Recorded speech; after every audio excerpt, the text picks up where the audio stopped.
Hey guys, I'm doing another short styles analysis because the first one was watched by a lot of people.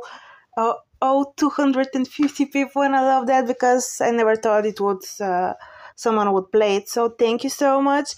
So the second part of my analysis is actually, if you think about it, Dylan O'Brien was, I think, 17 or 18 when he auditioned for Teen Wolf, and I think he was the baby of the cast. And it was very interesting because he had a YouTube channel and he was noticed by the Teen Wolf crew because of his Teen Wolf channel, and he actually sent out a lot of applications for uh, for him to go to acting school, but all of them rejected him.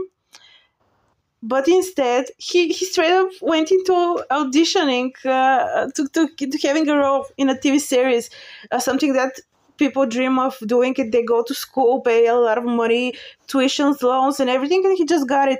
And the thing is that he doesn't need the training because he's so fucking good. And I can't stress this enough. I mean, Voight Styles, I just can't get over this role. I love him in this. The Maze Runner, I love Another Monsters.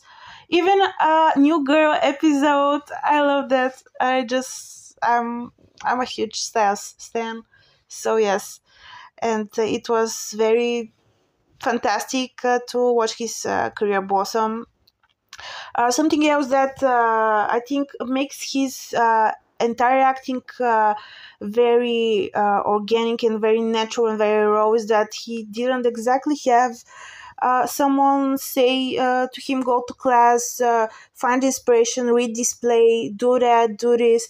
It all came very natural to him because I don't know if it had, but that's how it looks on screen when you watch him.